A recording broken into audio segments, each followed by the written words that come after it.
On the count of three, I would like to hear the loudest exterminate I've probably ever heard in this gallery. Are you all up for that?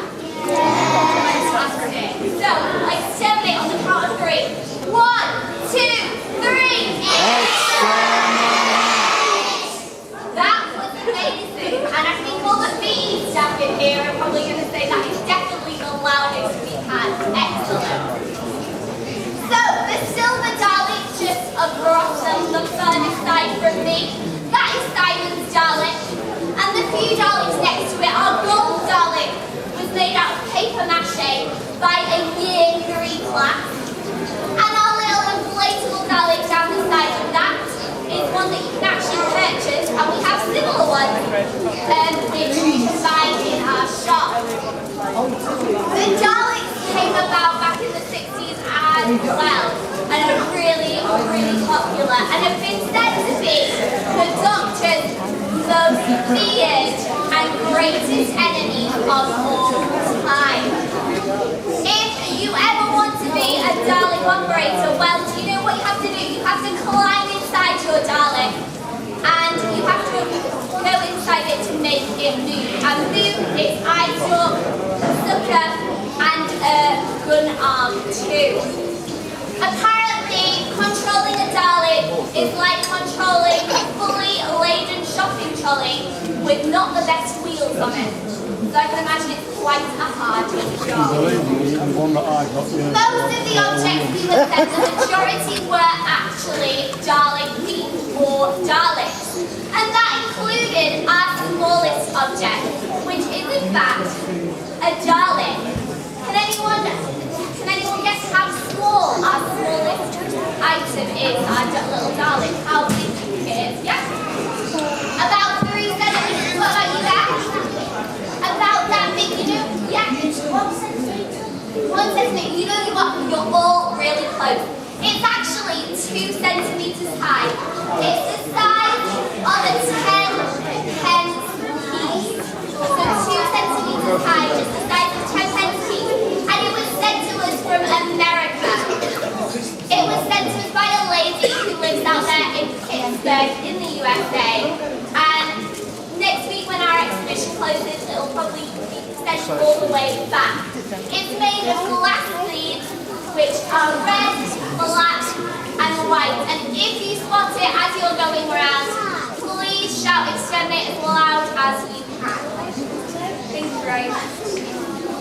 But now, from the smallest item to the largest. Can anyone guess what our largest item might be?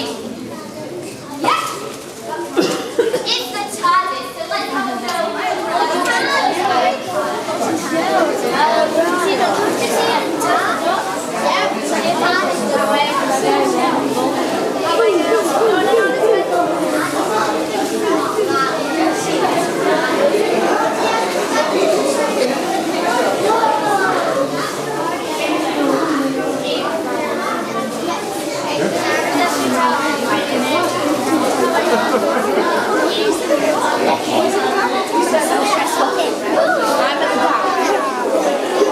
No, there's nobody behind me. Has everyone come out the corner? If you're small, you pop to the front. If you can start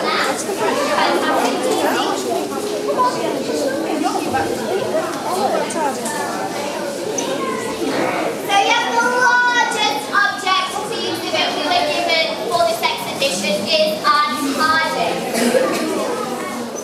It actually came flat packed to our museum, and a few burly men put it up in one afternoon.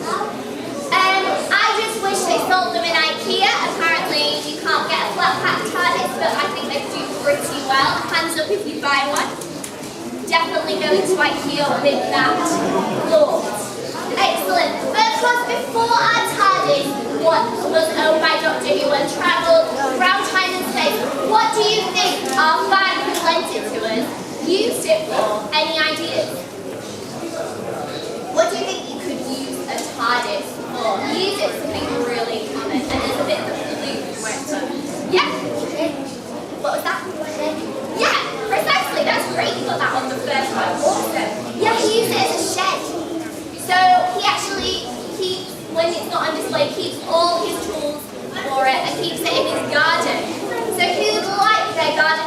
its TARDIS? I think I would. It'd be much more interesting. So yeah, I've not been inside this particular TARDIS or shed, but I'm hoping as well it is bigger on the inside because that would be really cool.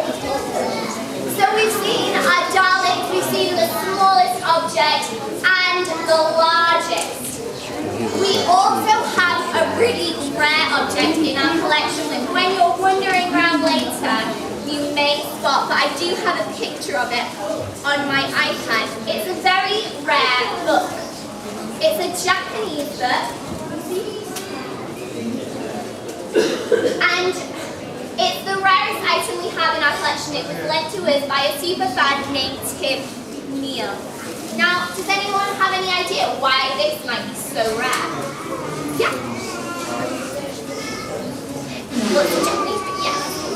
It's a Japanese version of Doctor Who, so it's in a different language. Any other reasons? If you look at the covers, you might not be able to see at the back. But yeah. Yeah, we got something red on the front. Can anyone guess what that red box on the front might be? Yeah. Yeah, that red box on the front is meant to be the TARDIS. And if you can have a look at that for me, what else do you see on the front of that cover? A lady and what are these things? I'm not sure. What else do you see?